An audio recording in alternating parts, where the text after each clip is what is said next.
Welcome back to Business Today. We are moving on to the market discussion segment, and this is a very important discussion. If you have a small startup or a small or medium-sized business, you should actually pay attention to this particular discussion.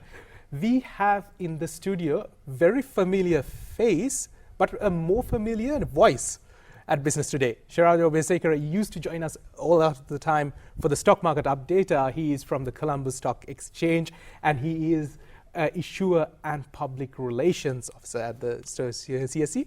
Great to have you here, Sheraj. Good to be here. Sheraj, first of all, now we are talking about small and medium-sized businesses, or called SMEs, right? Your particular vernacular is that. What is the state of SMEs in Sri Lanka? Well, SMEs in Sri Lanka for the longest time have contributed quite a bit to the Sri Lankan economy, and it has stayed the same in the past few years as well. I was looking at some statistics the other day, and SMEs in fact own 75% of the enterprise registrations in Sri Lanka can be associated to SMEs. SMEs contribute between 40 to 50% to national employment, and also between 40 to 50% to the GDP. They have a tremendous impact on the rural economy, in developing the regional economy, and they have quite a big contribution to the national economy as well. So in terms of the Sri Lankan economy and Sri Lanka, SMEs are pretty much the backbone of the Sri Lankan economy. We've heard a lot of people talk about it, and that is very much the case. And they help quite a bit in terms of creating jobs in the regions that they represent, in actually bringing business to the regions, and also they help quite a bit in terms of simply putting some of the regions on the map in Sri Lanka. If you take the fisheries industry down the coast, if you take the agricultural industries in the north central province, or even the small and medium tea owners in the central province, they play a very important role in developing their regions and also taking their regions to the national stage. So there is a tremendous contribution by SMEs. Now, talking about the SMEs, some people might be a little bit, vague about the definition. Right. Like, what do you consider medium or a small-sized business? So in the context of the stock exchange, we consider for the particular SME board that we've launched, which is called Empower, we consider companies that have an total asset base of 600 million and less to be an SME. That's the definition we are looking at. 600 million? 600 million or less, yes. So that's 60 crores for Sri Lankan vernacular. Yes. Now, you actually mentioned a program, Empower. Yes. What's that, and what is? So, like I said, SMEs make a significant contribution to the economy and to the country. So, we have in the stock exchange, of course, the ability for companies to come and list in the exchange and obtain capital for growth.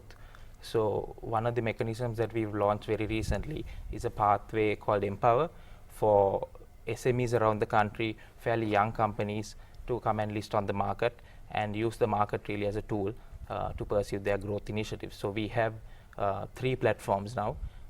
After the launch of Empower late last year, we have the main board, which largely focuses on very large cap companies. We have the Dirisavi board, which is pretty much a secondary platform, which largely focuses on higher, medium to large companies. And now with the launch of Empower, we really have the full spectrum of companies in terms of size. And we are offering now a pathway for SMEs to come and list in the market and raise capital, obtain equity-based capital, as opposed to what they would get to the traditional banking system and the lending system, which is debt-based capital. Now, talking about Empower, how has the reaction been since you launched? When did you guys launch it? We launched it towards the latter part of last year. The reaction has been quite good. In fact, very overwhelming, because we've gone to many regions around the country and presented the Empower board, educated the business community about the Empower board and the opportunity and the opportunities for entrepreneurs particularly. And we were really overwhelmed to know that a lot of entrepreneurs, especially in regional areas, have the ambition to grow their business than what it is at the moment. They think big. They are okay to comply to governance, transparency, and they are looking for capital to do it as well. There are some businesses that are highly leveraged, that are looking at other capital options, so equity is obviously an option. There are some businesses that have funding for growth, but they are looking at the stock market and a listing as a means of elevating their business overall in terms of governance, in terms of the visibility for the business and so on and so forth. So it has been very good so far.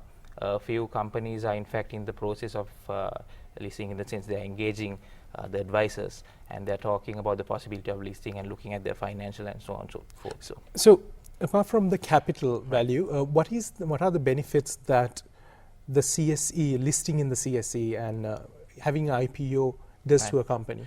So one thing is that, of course, it offers an alternative to capital, like I mentioned earlier, capital in the sense to debt capital. And once you list, it really puts your company in the market, and it allocates a specific share price for the market, and that is always a stable value for a business assigned in a legitimate marketplace. So that particular value can be used if you want to raise further capital. It can be used if you want to in fact even exit the market as an entrepreneur. So that is one of the main benefits actually that you have a value assigned to your business. And like I said earlier, when we go and meet some of the SMEs around the country, there are tremendous SMEs that run good businesses, run properly as corporates, doing well in the marketplace, compete with some of the best brands around the country, but they don't really understand the value that they have at the moment. So when we go and talk to them, what they tell us is that, look, we are doing well in the marketplace, but we really don't know how much our company is actually worth. That's actually one of the main benefits, a legitimate price to the market.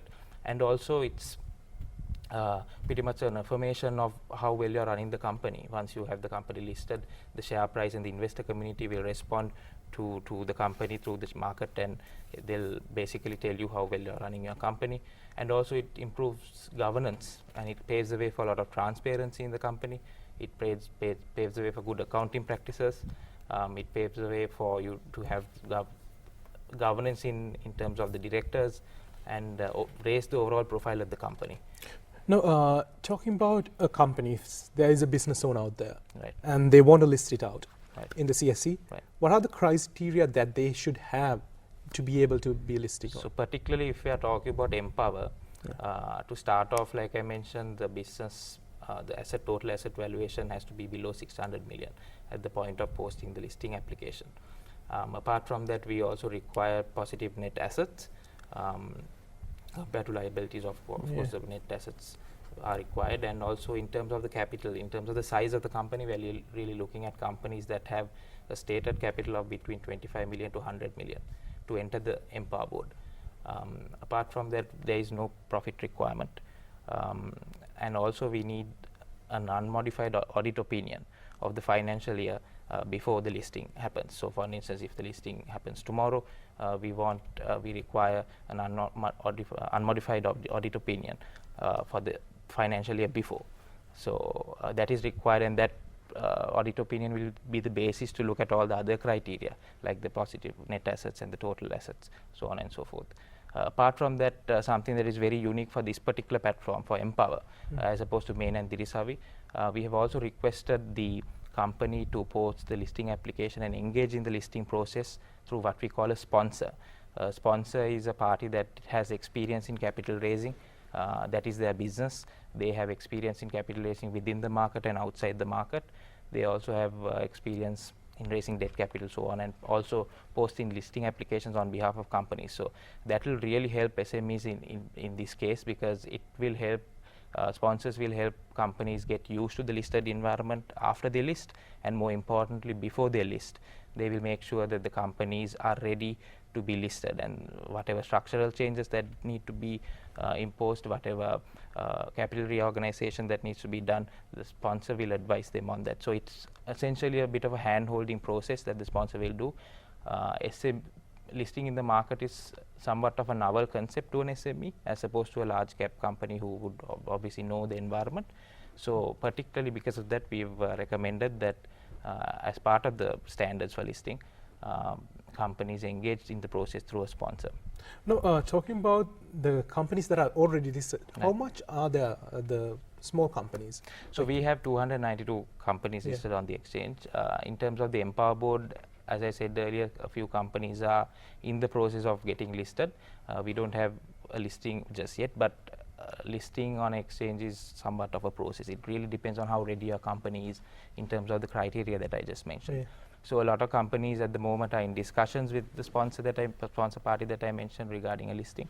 So we hope to see some listings in the future in the property. So now, once you get to the market, you're listed. Right. Why do you think an investor who has the option to go for a big brand name Right. that has proven themselves and is somewhat of an unrisky investment, if I say so myself, why would they go for small or medium business? Well, I think what we anticipate that the companies that are listing on the Empower board will be very value-driven companies that have the potential to grow. And I think the investor base and the investor community has a segment that identifies value in companies. For just to offer you some perspective, it can be an SME that is at the moment regional, but has tremendous potential to compete in the island-wide marketplace. So over a period of time, you can expect that SME to obtain certain value in terms of its share and in terms of its market share and overall business growth. Also, it can be a tech startup that initially lists on Empower that is fairly in a young stage of its life cycle, but as you know, tech startups and their life cycle is very short. They can grow exponentially very fast. So it can be value in that sense as well. For instance, just to offer some perspective, it can be something like a Pick Me 4 years ago. Yeah. Where they come, I mean, it can be a similar startup that comes and lists and grows very exponentially in terms of disrupting the marketplace as well. So investors will have the eye for investments like that when it comes to the Empower board, because most of the companies we are looking to attract are companies that are growth oriented and have the potential. Okay. And now, why do you think now is the time that they should be looking at the CSE? Well, like I said, listing is certainly a process, and it's a process of getting the company ready to be listed. And if that's the case, there is an ideal time to list. It depends on the company's objective internally, and it depends on what the market offers in terms of price levels and what the market is attracting in the industry that the company represents. So overall, what I would say is that the company should engage in the process of getting ready for a listing, engaging sponsors, looking at its financials, and looking at the processes that need to be put in place for it to be completely ready to list. The decision as to when the company should list, when the right time is, largely depends on the objectives of the company and what the market presents as well. Listing is not going to happen overnight.